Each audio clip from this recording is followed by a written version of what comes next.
আজকে আমরা মাধ্যমিক 2025-এর জন্য রায় মার্টিন প্রশ্নবিচিত্রার ভৌতবিজ্ঞান বিষয়ের মডেল কোশ্চেন পেপার 5 নিয়ে চলে এসেছি। এর আগের মডেল কোশ্চেন পেপারগুলো পাওয়ার জন্য বা অঙ্কের অন্যান্য স্কুলগুলো পাওয়ার জন্য তোমরা চ্যানেলের পেজে গিয়ে চেক করতে পারো, অথবা উপরের দেওয়া আই বাটনেও তোমরা ক্লিক করে নিতে পারো। তো চলো আমরা দেরি না করে আজকের এই ক্লাসটা শুরু করি।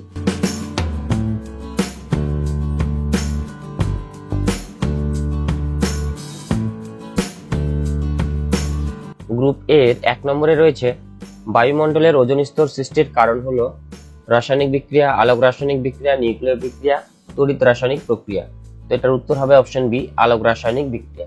1.2 নির্দিষ্ট চাপে নির্দিষ্ট ভরের গ্যাসের আয়তন বনাম গ্যাসের ভি বলতে এখানে আয়তন এবং স্মল টি বলতে এখানে উষ্ণতাটা বুঝবো, এবং যেহেতু স্মল টি দেওয়া আছে তার মানে অবশ্যই এটা হচ্ছে ডিগ্রি সেন্টিগ্রেড যেহেতু দেওয়া রয়েছে, তার মানে কেলভিনে দেওয়া নেই। সেক্ষেত্রে কিন্তু এটা হবে সরল রেখা, কিন্তু মূল বিন্দুগামী নয়। কারণ জানি এই ক্ষেত্রে আমাদের যেটা গ্রাফটা হবে, তো এই গ্রাফটা দেখো এই দিকের, যেহেতু এটা আমাদের টি অক্ষ বলা হয় এই দিকটাকে, আর এই উপরের দিকেরটাকে আমি ভি বলবো। তো সেক্ষেত্রে এই যে এইখান থেকে গ্রাফটা মূল বিন্দুগামী হলে তো এইভাবে উঠতো না। তো সেক্ষেত্রে যেহেতু এটা মূল বিন্দুগামী নয়, মানে -273 পয়েন্টটাকে টাচ করে এটা উপরের দিকে উঠছে, সেক্ষেত্রে আমরা বলতে পারি যে এটা সরল রেখা কিন্তু মূল বিন্দুগামী নয়। 1.3 দেখো যে 1 মোল অক্সিজেন গ্যাস বললে প্রদত্ত যে বক্তব্যটি সঠিক নয় তা হলো 32 গ্রাম অক্সিজেন।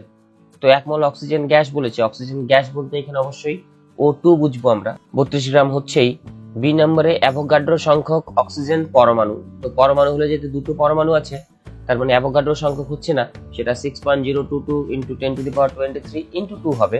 তো দেখো এখানে বলে দিয়েছে যে বক্তব্যটি সঠিক নয়, তো সঠিক নয় বলেছে, সেই জন্যই কিন্তু আমাদের উত্তরটা হয়ে যাবে এই অপশন বিটা, তাই না?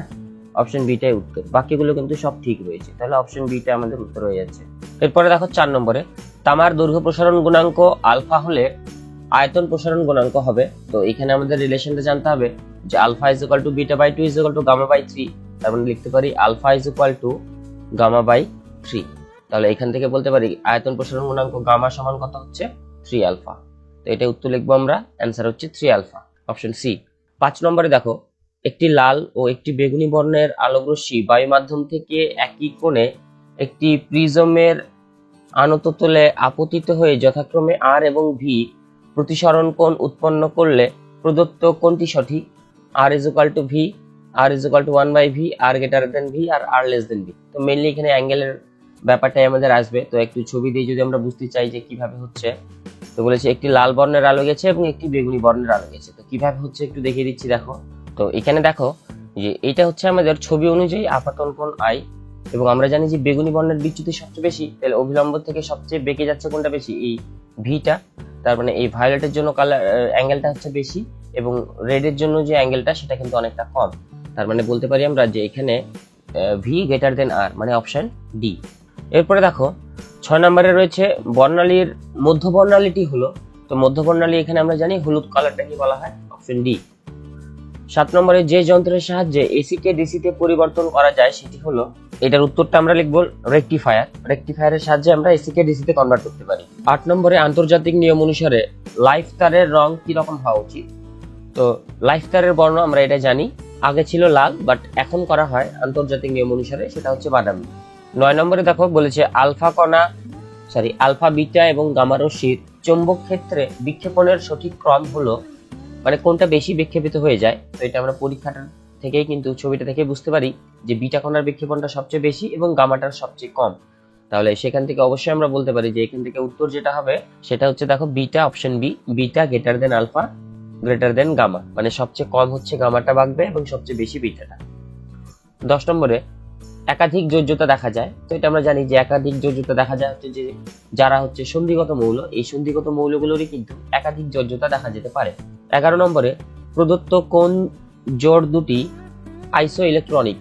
তো এখানে দেখো অপশনগুলো টেস্ট করলেই তোমরা বুঝতে পারবে যে এই যে নিয়ন যে রয়েছে, নিয়নের বাইরে ইলেকট্রনের সংখ্যা হচ্ছে 8 রয়েছে, আর এই যে অক্সিজেন 2- যখন হয়ে গেছে তখনও কিন্তু এর বাইরে রয়েছে 8। তো আইসো ইলেকট্রনিক বলতে আমরা তাহলে এটাকেই বলতে পারি অপশন এ, Ne, O2-।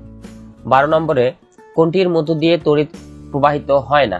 তড়িৎ প্রবাহিত হবে না যেটার মধ্যে দিয়ে, সেটা অবশ্যই সমযোজী যৌগ হতে হবে।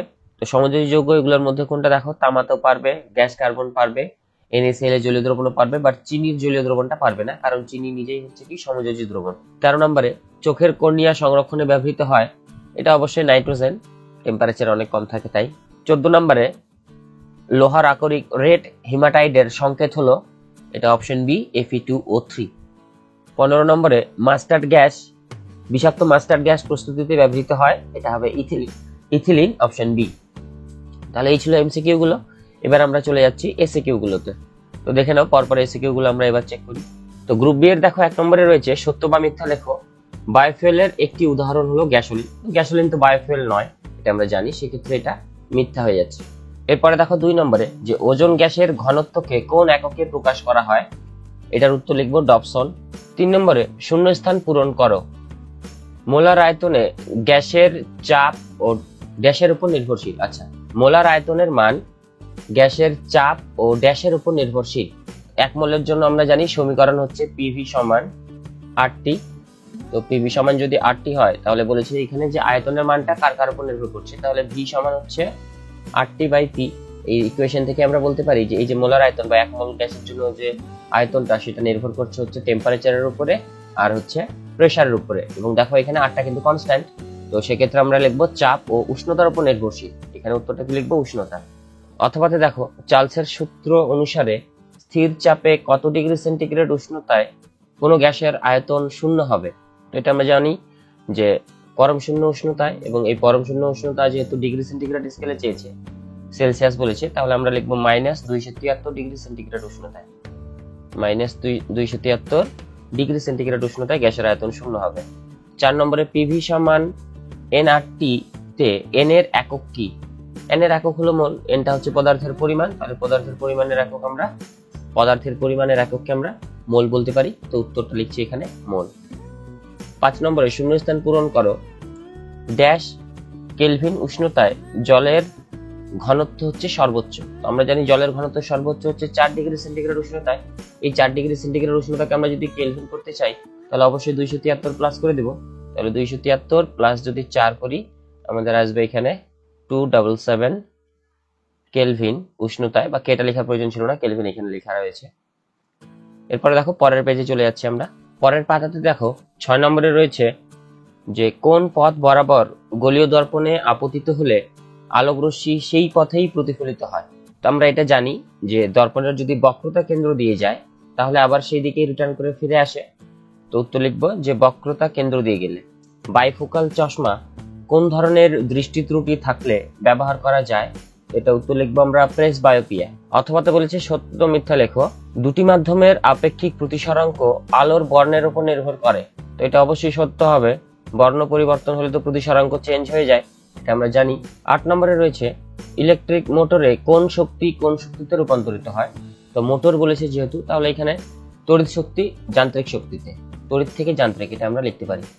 অথবা তো বলেছে 1 কুলম্ব তড়িতাধানকে 1 ভোল্ট বিভব প্রভেদের বিরুদ্ধে নিয়ে যেতে কার্য করতে হবে। তো এটা আমরা জানি 1 জুল হবে, এটা সূত্র থেকে আমরা বলতে পারি।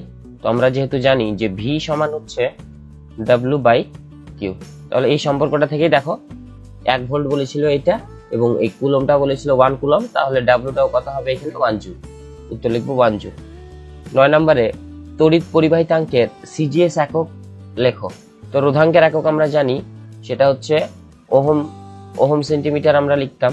তো উল্টে লিখলে কি হতো, এটা মো সেন্টিমিটার ইনভার্স, এটা লিখলে হয়ে গেল তাহলে মো সেন্টিমিটার ইনভার্স। 10 নম্বরে বলেছে নিউক্লিয় দুর্ঘটনার একটি উদাহরণ হলো, বা একটি উদাহরণ দাও বলেছে। তাহলে আমরা এখানে ওই যে চেরনোবিল দুর্ঘটনা যেটা রয়েছে সেটা বলতে পারি, যে যেখানে পারমাণবিক চুল্লি বিস্ফোরণ ঘটে, সে যে কোনো একটা ঘটনা তোমরা দিয়ে দিতে পারো এখানে। এবার হচ্ছে 11 নম্বরে বাম স্তম্ভের সঙ্গে ডান স্তম্ভ মেলাতে বলেছে। দেখে নাও, বলেছে একটি অভিজাত মৌল। তো দেখো সহজগুলো আগে মেলালে পরের গুলোতে সুবিধা হবে। এখানে যে মৌলের অ্যানায়ন লোহার মরচে পড়াকে ত্বরণায়িত করে, সেটা হবে ক্লোরিন, আমরা জানি। এই যে ক্লোরিন আয়ন, এটা দিয়ে দিতে পারি আগে। তারপরে বলেছে পর্যায় সারণী 2 এর সর্বোচ্চ আয়নন বিভব সম্পন্ন মৌল। এবার পর্যায় 2তে দেখো কে থাকে, পর্যায় 2 এর সর্বশেষের দিকে যে মৌলটা রয়েছে সেটা লিখতে হবে। তো প্রথম পর্যায় থেকে হাইড্রোজেন আর হিলিয়াম, আর এইদিকে পর্যায় 2 এর সর্বাধিকে চলে যায় হচ্ছে নিয়নটা। তাহলে সেক্ষেত্রে আমাদের এই 3 নাম্বারটা চলে যাচ্ছে অপশন এ তে, যেটা আমরা নিয়ন বলে অপশন এটাকে আমরা সিলেক্ট করলাম। তারপরে দেখো বলেছে কলঙ্কহীন ইস্পাতে থাকে, এই কলঙ্কহীন ইস্পাতটা থাকছে, তাহলে কি এখানে উত্তর হয়ে যাবে ক্রোমিয়াম। এই ক্রোমিয়াম দিয়ে দিলাম এটা, তাহলে লাস্টে একটাই পড়ে থাকলো অভিজাত মৌল, এটা হচ্ছে আমাদের ক্রিপ্টন। এই ছিল ছকটা। এবার চলে যাচ্ছি পরের কোশ্চেনগুলোতে। এরপরে দেখো 12 নম্বরে রয়েছে যে ইলেকট্রন জোড় গঠনের মাধ্যমে আয়নীয় বন্ধন গঠিত হয়। তো আমরা এটা জানি যে আয়নীয় বন্ধন গঠিত হওয়ার জন্য কিন্তু ইলেকট্রনের জোড় গঠিত হয় না, সেখানে আয়নের আদান প্রদানটা হয়। তো সেক্ষেত্রে আমরা উত্তরটা এখানে লিখবো মিথ্যা। 12 অথবাতে বলেছে যে C2H2 এর মধ্যে কয়টি সমযোজী বন্ধন আছে। তো একটু ভেঙে দেখলেই বোঝা যাবে এটা C2H2 বলেছে, তাহলে C রয়েছে দুটো, থাকে কিভাবে C ট্রিপল বন্ডে হচ্ছে C আর সিঙ্গেল বন্ড করে H থাকে। গঠনটা যদি এইভাবে হয়, জানতে চেয়েছে আমাদের কাছে যে কয়টি সমযোজী বন্ধন আছে। তো সমযোজী এক বন্ধন আছে দেখো 2টা, আর এখানে একটি আছে কি সমযোজী ত্রিবন্ধন। তাহলে সেক্ষেত্রে আমরা বলতে পারি টোটাল বন্ধনের সংখ্যা 3টি। একটি মৃদু তড়িৎ বিশ্লেষ্য ক্ষারের উদাহরণ দাও। এটার উত্তরে আমরা লিখব অ্যামোনিয়াম হাইড্রোক্সাইড বা NH4OH। 14 নম্বরে দেখো বলেছে শূন্য স্থান পূরণ করো। তড়িৎ বিশ্লেষণের সময় তড়িৎ বিশ্লেষণের মধ্য দিয়ে তড়িৎ পরিবহন করে, এটা আমরা আগেও পেয়েছিলাম, উত্তরটা হবে আয়ন। অথবাতে দেখো কোনো দ্রব্যের উপরে রূপার প্রলেপ দিতে হলে তড়িৎ বিশ্লেষ্য হিসেবে কি ব্যবহার করবে। আমরা জানি এটা রূপার প্রলেপ দিতে গেলে পটাশিয়াম আর্জেন্টা সায়ানাইড, এটা আমরা তড়িৎ বিশ্লেষ্য রূপে ব্যবহার করতে পারি। 15 নম্বরে বলেছে দুটি গ্যাসের সমন্বয়ে গঠিত একটি কঠিন পদার্থের নাম লেখো। তো এখানে দেখো শুধুমাত্র কঠিন পদার্থটার নাম চেয়েছে, সেক্ষেত্রে আমরা এটা লিখতে পারি অ্যামোনিয়াম ক্লোরাইড বা NH4Cl। এবং এই NH4Clটা তৈরি হয় কি করে, দুটো গ্যাস দিয়ে, একটা হচ্ছে NH3, একটা হচ্ছে NH3 এবং আর একটা হচ্ছে HCl। তো NH3 আর HCl মিলেই এই NH4Cl বা অ্যামোনিয়াম ক্লোরাইডটা তৈরি হচ্ছে। তো কঠিন পদার্থটার নাম এখানে আমরা NH4Cl দিলাম। এরপরে দেখো লাইকার অ্যামোনিয়া কি লেখো। এটা আমরা খুব সহজে লিখে দিতে পারবো যে 0.88 আপেক্ষিক গুরুত্ব বিশিষ্ট অ্যামোনিয়ার যে গাঢ় জলীয় দ্রবণ রয়েছে তাকেই আমরা লাইকার অ্যামোনিয়া বলবো, এটাই তোমরা লিখে নিতে পারো। অথবাতে বলেছে ক্যালসিয়াম সায়ানামাইডকে আর্দ্র বিশ্লেষিত করলে ড্যাশ গ্যাস পাওয়া যায়। তো এখানে আমরা উত্তরটা লিখবো কি, যে ক্যালসিয়াম সায়ানামাইডকে আর্দ্র বিশ্লেষিত করলে অ্যামোনিয়া গ্যাস পাওয়া যায়। উত্তরটা লিখবো আমরা অ্যামোনিয়া। এরপরে দেখো 17 নম্বরে বলেছে PTFE এর পুরো নাম কি। তো পিটি এটা পলিটেট্রাফ্লুরোইথিলিন, এটাই আমরা সম্পূর্ণ নামটা লিখে দিতে পারি পলিটেট্রাফ্লুরোইথিলিন। 18 নম্বরে বলেছে কাঁচা ফল পাকাতে কোন জৈব গ্যাস ব্যবহার করা হয়। তো এটা আমরা লিখবো ইথিলিন। এরপরে দেখো গ্রুপ সি এবং গ্রুপ ডি তে কিছু ম্যাথামেটিক্যাল প্রবলেমস রয়েছে, তো আমরা আগে সেগুলো সলভ করে নেব। তার জন্য দেখো প্রথমে আমাদের 3 অথবাতে রয়েছে একটা। এই কোশ্চেনটা আমাদের মাধ্যমিক 2023-এ এসেছিল। কোশ্চেনটা হচ্ছে 17 ডিগ্রি সেন্টিগ্রেড উষ্ণতায় ও 750 মিলিমিটার এসজি চাপে নির্দিষ্ট ভরের একটি গ্যাস 580 সেন্টিমিটার কিউব আয়তন দখল করে অধিকার করে। ওই চাপে 47 ডিগ্রি সেন্টিগ্রেড উষ্ণতায় গ্যাসটি কত আয়তন অধিকার করবে। তো কিভাবে অঙ্কটা করব দেখে নাও। এখানে দেখো বলেই দিয়েছে যে ওই চাপে, তো ওই চাপে বলতে এখানে আমরা অ্যাকচুয়ালি চাপটাকে স্থির রাখবো। দেখো আমাদের প্রদত্ত বা দেওয়া রয়েছে যে উষ্ণতাটা, প্রাথমিক যে উষ্ণতা সেটা হচ্ছে 17 ডিগ্রি সেন্টিগ্রেড, মানে আমরা বলতে পারি T1 = 17 ডিগ্রি সেন্টিগ্রেড, আর এই 17 ডিগ্রি সেন্টিগ্রেড মানেই 273 যোগ করে দিলে এটা হয়ে যাচ্ছে 290 কেলভিন। চাপ যেহেতু স্থির রয়েছে তাই আমরা এখানে চাপটাকে কিন্তু লিখলাম না, দিয়ে আয়তনটা লিখে দিলাম যে প্রাথমিক যে আয়তন ছিল আমাদের সেটা হচ্ছে 580 সেন্টিমিটার কিউব। এরপরে দেখো পরবর্তীতে আমরা যে অন্তিম উষ্ণতাটা চাইছি বা দিচ্ছি আমরা যে অন্তিম উষ্ণতাটা, সেই পরের বারের উষ্ণতাকে যদি T2 দিয়ে প্রকাশ করি তাহলে T2 হচ্ছে 47 ডিগ্রি সেন্টিগ্রেড। তাহলে এটার সঙ্গে আমরা 273 যোগ করে দেব, তাহলে কেলভিনের টেম্পারেচারটা পেয়ে যাব 320 কেলভিন। যোগ করে নেবে 273, তাহলে 320। এবার আমরা বের করব মেইনলি যে পরের বারের যে আয়তনটা রয়েছে সেটাকে যদি V2 বলি, এই V2টা কত।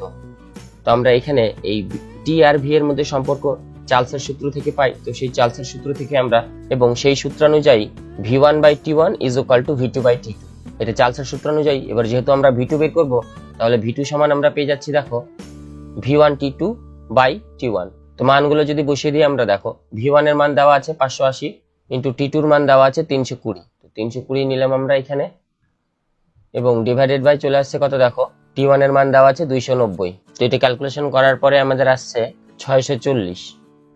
তো আনসার হয়ে যাচ্ছে কত তাহলে, 640 সেন্টিমিটার। এটাই আমাদের উত্তর।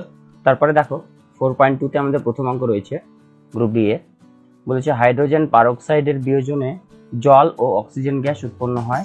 6.8 গ্রাম হাইড্রোজেন পারঅক্সাইডের সম্পূর্ণ বিয়োজনে যে পরিমাণ অক্সিজেন গ্যাস উৎপন্ন হয় তার ভর এবং এসটিপিতে মোলার আয়তন নির্ণয় করো। তো দেখো অঙ্কটা আমরা করছি, তার জন্য আমাদেরকে আগে রাসায়নিক সমীকরণ যেটা হবে সেটা টুকে নিতে হবে। তো দেখো সমীকরণটা আমি পাশে লিখে করে দিচ্ছি। তো সমতা বিধান করার জন্য আমরা এইখানে 2 দিয়ে দিব, তাহলে এইখানে 2 দিলে দেখো এই পাশেও কিন্তু আমাদেরকে 2 দিতে হচ্ছে। এবার দেখো সমতা বিধান হয়ে গেছে। এবার এই জিনিসটার ভরটা আমরা বের করে নিই। তো 2 ইন্টু হাইড্রোজেন মানে হচ্ছে 2 প্লাস অক্সিজেন হচ্ছে 32, তাহলে 32 আর 2 34 এত গ্রাম লিখতে পারি, সমান হচ্ছে 68 গ্রাম। তো এই 68 গ্রাম হাইড্রোজেন পারঅক্সাইড থেকে আমাদের অক্সিজেন কতগুলো উৎপন্ন হচ্ছে, দেখো শুধু O2 আছে মানে এটা 32 গ্রাম লিখতে পারি। এবার আমাদের যেটা ক্যালকুলেশনের ব্যাপার সেটা হচ্ছে যে 68 গ্রাম যখন আমাদের হাইড্রোজেন পারঅক্সাইড রয়েছে তখন আমাদের অক্সিজেন উৎপন্ন হচ্ছে 32 গ্রাম। এই লাইনটা আমি লিখে নিচ্ছি। তাহলে দেখো 1 গ্রামে কতগুলো পাওয়া যেতে পারে সেগুলো কিন্তু আমরা ঐকিক নিয়মে বের করে নিতে পারবো। তো সেটা হয়ে যাবে আমাদের 32/68। এবার দেখো কোশ্চেনে যেহেতু বলা আছে 6.8, তাহলে আমরা এখানে 6.8 দেব। 6.8 গ্রাম দিয়ে দিতে হতো। O2 পাওয়া যাবে কতগুলো তাহলে, 32 ইন্টু 68/6.8, এটার সমান আমরা পেয়ে যাবো একবারে উত্তর। দেখো এটা কাটলে 10 হবে, আর 10 দিয়ে এটা করলে 3.2, মানে পয়েন্ট করে দিলে 3.2 গ্রাম। এটা অ্যান্সার হয়ে গেল আমাদের। তো 3.2 গ্রামে কত এসটিপিতে সেটা হবে আয়তন, সেটা আমরা বের করব। তো আমরা জানি কি যে এসটিপিতে যদি আমাদের 22.4 লিটার হতে হয়, আর যেহেতু আমাদের এখানে অক্সিজেন গ্যাস আছে তাহলে অক্সিজেন গ্যাস বললে আমরা বলবো যে 32 গ্রাম, এসটিপিতে 32 গ্রাম O2, তার মানেই হচ্ছে আমরা বলতে পারি 22.4 লিটার O2, তাই না? এবার এখান থেকেই দেখো আমাদের যেহেতু কোশ্চেনে 3.2 বেরিয়েছে, তাহলে 3.2 গ্রাম O2 মানে কত হবে, এটা ঐকিক নিয়মে আবার করতে হতো। তাহলে 22.4 বাই হচ্ছে 32 ইন্টু হচ্ছে 3.2, তাহলে 3.2 দিয়ে যদি আবার এটাকে কাটাকাটি করি আর যে 10, তাহলে দশমিকটা এক ঘর আগে সরে যাচ্ছে, 2.24। এটা আমাদের উত্তর, 2.24 লিটার। এরপরে দেখো আরেকটা রয়েছে আমাদের 4.2 এর অথবাতে, সেই কোশ্চেনটা আমরা এবার করব। দেখো তার আগে তোমরা এটার স্ক্রিনশট নিয়ে নিতে পারো। অথবাতে দেখো বলেছে 126 গ্রাম MgCO3 এর সঙ্গে অতিরিক্ত লঘু HCl এর বিক্রিয়া ঘটানো হলো, কত গ্রাম CO2 উৎপন্ন হয়। বি নম্বরে বলেছে কত মোল CO2 উৎপন্ন হয় এবং এসটিপিতে উৎপন্ন CO2 এর আয়তন কত। তো এখানেও আমরা আগে রাসায়নিক সমীকরণটা তৈরি করে নেব, যেখানে MgCO3 এবং HCl বিক্রিয়া ঘটিয়ে উৎপন্ন করছে কার্বন ডাইঅক্সাইড, এবং সঙ্গে আমাদের তৈরি হবে MgCl2 এবং জল। তো দেখে নাও বিক্রিয়াটা আমি লিখে দিচ্ছি। তো দেখো এই সমীকরণটাতে আমরা যদি এখানে শুধু একটা 2 বসিয়ে দিই তাহলে কিন্তু আমাদের সমতা বিধানটা হয়ে যায়। তো এখান থেকে আমরা প্রথমে MgCl3 এর গ্রামাণবিক ভরটা বের করার চেষ্টা করব। Mg মানে হচ্ছে 24 এবং সঙ্গে C মানে অবশ্যই 12, এবং অক্সিজেন 3টা আছে মানে 3 × 48, তো এটা যোগ করলে আমাদের চলে আসছে 84 গ্রাম। এরপরে দেখো এইদিকে আমাদের সম্পর্ক চেয়েছে CO2 এর সঙ্গে। তো CO2 বলতে এখানে আমাদের 44 গ্রাম, এটা আমরা খুব সহজে বের করে দিতে পারি। C হচ্ছে 12 আর অক্সিজেন হচ্ছে 16 × 32, টোটাল 44। তো আমরা কি বলতে পারি এখানে দেখো যে 84 গ্রাম MgCO3 থেকে এই লিখলাম না, ওটা অ্যারো দিয়ে দিলাম, তোমরা লিখে নিও। MgCO3 থেকে CO2 কতগুলো পাওয়া যাবে, CO2 পাওয়া যাবে হচ্ছে 44 গ্রাম, এটা ইকুয়েশন অনুযায়ী। তো কোশ্চেনে আমাদেরকে বলে দিয়েছে যে 126 গ্রামে আমরা কতগুলো পাবো। তো দেখো এখানে তাহলে এক দিচ্ছি আমরা, 1 গ্রামের জন্য কত হবে, এটা আমরা বলতে পারি 44/84 এত, এবং সঙ্গে আমাদের বলে দিয়েছে 126, তাহলে 126 গ্রাম থেকে আমরা কতগুলো পেতে পারি, এটা হবে 44/84 ইন্টু 126, এটা কাটাকাটি করে নাও, তাহলে এখান থেকে 6 11 66, তাহলে 66 গ্রাম। এটা আমাদের প্রথম উত্তর হয়ে গেল। দেখো 1 নম্বরে চেয়েছিল যে কত গ্রাম CO2 উৎপন্ন হবে, সেটার উত্তর বেরিয়ে গেল কত, 66 গ্রাম। এরপরে দেখো বলেছে কত মোল CO2 উৎপন্ন হবে। তো যেহেতু 66 গ্রাম আমাদের রয়েছে, এটা থেকে কিন্তু আমরা বাকি ক্যালকুলেশনগুলো করে নিতে পারবো। তো এটা আমি মুছে দিচ্ছি, আবার এখানে করব। এবার দেখো পার্ট বি এর জন্য মোল সংখ্যা বের করতে বলেছে। তো মোল সংখ্যা একবারেই একটা সূত্র দিয়ে বের করতে পারি যে মোল সংখ্যা n সমান হচ্ছে W/m, তাই না, W/m। তো কার বের করবো আমরা, এখানে মোল সংখ্যাটা বলে দিয়েছে কার্বন ডাই অক্সাইডের, এবং প্রদত্ত আমরা বের করে নিয়েছিলাম সেটা হচ্ছে 66 ছিল, এবং অক্সিজেনের ক্ষেত্রে কার্বন ডাই অক্সাইডের ক্ষেত্রে হয় 44। তো সেক্ষেত্রে এটা 11 দিয়ে গেলে হবে 6, এটা হবে 4 2 3 3/2। তো 3/2 মানে অ্যাকচুয়ালি হচ্ছে 1.5 মোল। তাহলে উৎপন্ন কার্বন ডাই অক্সাইডের মোল সংখ্যা আমরা লিখতে পারি কত, 1.5 মোল। এটা অপশন বি এরটা ছিল, এবং অপশন সি তে বলেছে এসটিপি তে উৎপন্ন CO2 এর আয়তনটা কত হবে। তো সি নাম্বারের আয়তনটা বের করা খুবই সহজ। আমরা জানি 1 মোল যদি হয় তাহলে আয়তন কত হবে, 22.4 লিটার, এবং আমাদের এখানে কোশ্চেনে বলে দিয়েছে 1.5 মোল।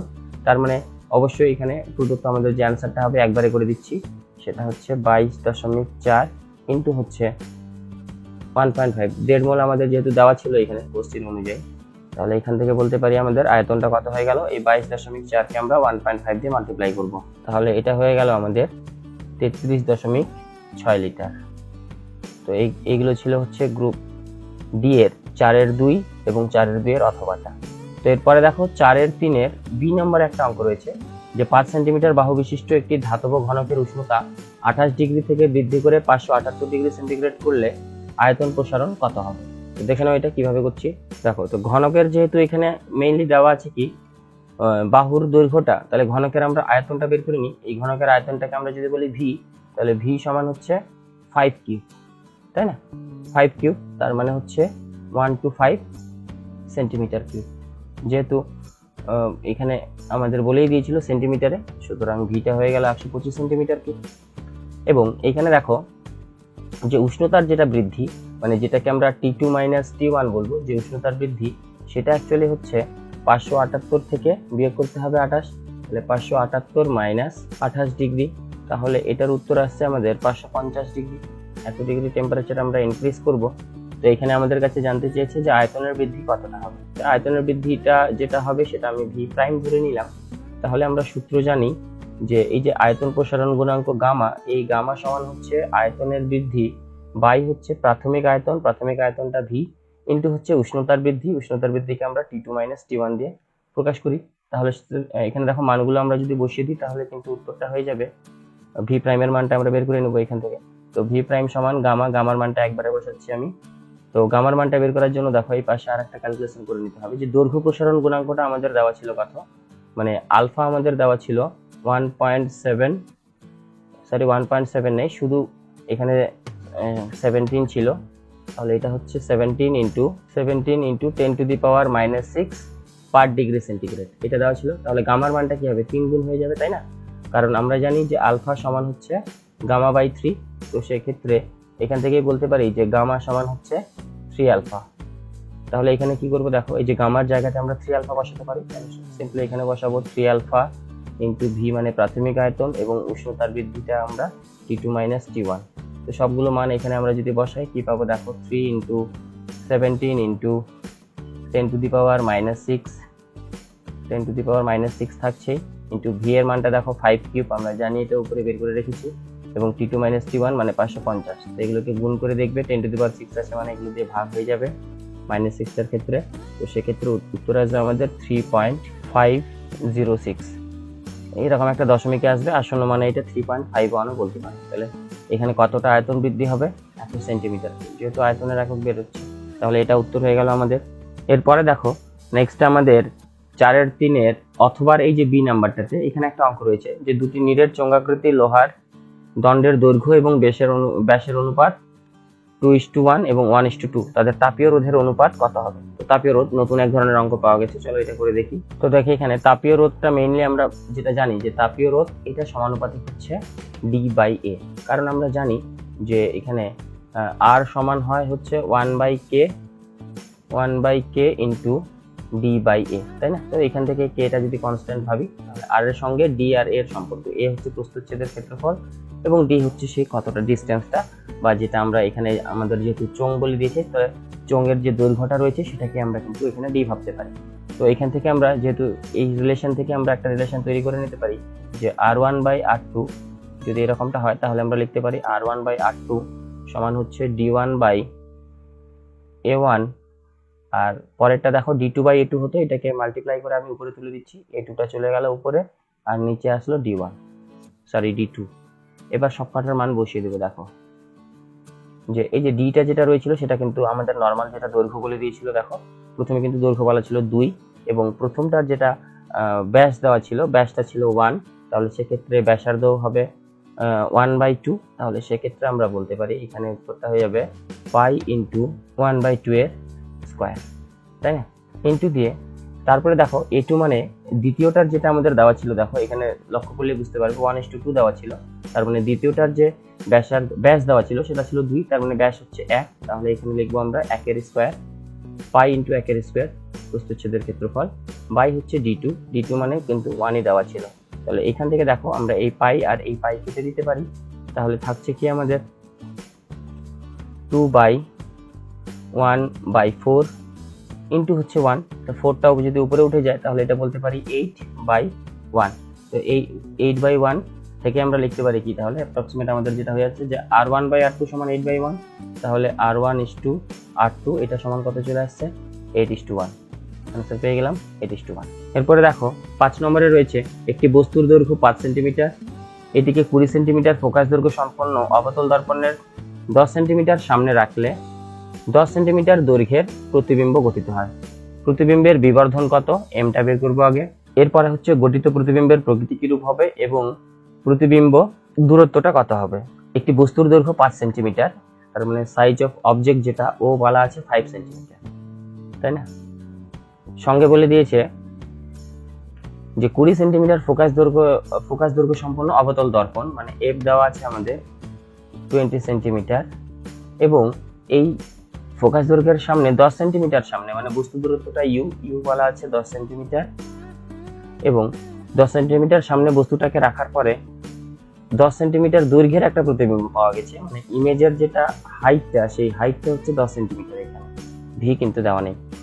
তাহলে দেখো বিবর্ধনটা তো খুব সহজেই বের করতে পারবো, যে বিবর্ধন এম সমান যেমন V/U হয় তেমন কিন্তু I/O দিয়েও নির্ণয় করতে পারি। তো I/O দিয়ে যদি আমরা করি তাহলে আসছে আমাদের 10/5, তার মানে 2, বিবর্ধন চলে আসছে 2, তাহলে বিবর্ধন যদি 2 আসে তাহলে এখান থেকে কিন্তু আমরা প্রতিবিম্ব দূরত্বটাও পেয়ে যাব, সেটা হচ্ছে এম সমান আমরা জানি V/U, তাই না। তো V/U যদি হয় আমরা বের করব V এর মানটা, তাহলে V সমান হয়ে যাবে M ইন্টু ইউ। এবার M এর মানটা কত দেওয়া আছে 2 ইন্টু ইউ এর মান দেওয়া রয়েছে আমাদের 10, 10 দুগুণে 20 সেন্টিমিটার, তাহলে V সমান 20 সেন্টিমিটার, দ্বিতীয় উত্তর পেয়ে গেলাম। তাহলে দেখো একটা উত্তর M সমান হচ্ছে 2, তারপরে প্রতিবিম্বটা কত দূরে অবস্থিত হবে বা দূরত্বটা কত, প্রতিবিম্ব দূরত্ব 20 সেন্টিমিটার, এবং এখানে যে প্রতিবিম্বের প্রকৃতিটা চেয়েছে সেটা কিন্তু এই ফোকাস দৈর্ঘ্যটার উপর দিয়ে আমরা নির্ণয় করতে পারি। নর্মালি প্রকৃতি নির্ণয় করার জন্য আমাদের 1/v প্লাস 1/u সমান 1/f এই সূত্রটা প্রয়োগ করে করতে হতো, এবং সেখানে সাইন দেখে আমরা নির্ণয় করতে পারতাম, যেটা হায়ার ক্লাসে করানো হয়। আপাতত দেখো যে ফোকাস দৈর্ঘ্যটা যেহেতু 20 সেন্টিমিটার এবং একটা অবতল দর্পণের ক্ষেত্রে আমরা ফোকাসের থেকেও, এখানে যদি ফোকাসটা হয় 20 সেন্টিমিটারের, এই ফোকাসের ভেতরে আমরা বস্তুটাকে রাখি। তো এইভাবে যদি ফোকাসের ভেতরের দিকে কোনো বস্তুকে রাখি তাহলে আমরা জানি সে প্রতিবিম্বটা হয় অসৎ এবং সমশীর্ষ, তাহলে প্রকৃতিটা লিখতে পারি অসৎ সমশীর্ষ, বস্তুর তুলনায় তো অবশ্যই বড় হচ্ছেই, কারণ দেখতেই পেয়ে গেছি নিজে এখানে যে 10 সেন্টিমিটার হয়েছে, বস্তুর তুলনায় বড়, তাহলে বিবর্ধিতও লিখতে পারি। এরপরে দেখো 4.7 একটা অঙ্ক রয়েছে, তো এই অঙ্কটা দেখো আমার চ্যানেলে তোমরা পেয়ে যাবে যে রোধের বর্তনী সংক্রান্ত গাণিতিক সমাধান, তো সেটাতে তোমরা পেয়ে যাবে, চ্যানেলের পেজে গেলে তোমরা দেখতে পাবে সেটা। এখানে অনেক টাইপ অফ করা আছে, তো মুখে এটা আমি বলে দিচ্ছি যে এটা 3 আছে, আর এখানে দেখো 2 আর 2 সমান্তরালে আছে, মানে 2 গুণ 2/2 প্লাস 2, এটা 2 দুগুণ 4/4, মানে এটা আসছে 1, তো 3 আর 1 4, তাহলে তুল্য রোধটা কিন্তু 4 ওহম হয়ে গেল এটা। আর মূল প্রবাহ মাত্রা এখানে দেখো ই দেওয়া আছে, আর দেওয়া আছে, তো মূল প্রবাহ মাত্রা আই যদি বের করতে চাই, ই সমান ছিল I into capital R plus I into small R, এই সূত্র থেকে আইটা কমন নিয়ে আমরা এখানে বের করতে পারি, এটা কিন্তু ই। তো এই ছিল তাহলে তোমাদের স্কুল নাম্বার 5টা স্কুল হয়ে গেল। পরের স্কুলগুলো লাগবে কিনা অবশ্যই জানাবে। ভিডিওটি ভালো লেগে থাকলে অবশ্যই ভিডিওতে লাইক দিবে, চ্যানেলটাকে সাবস্ক্রাইব করবে এবং বন্ধুদের মধ্যে বেশি বেশি করে শেয়ার করবে। তো সবাই খুব ভালো থাকবে, থ্যাংক ইউ।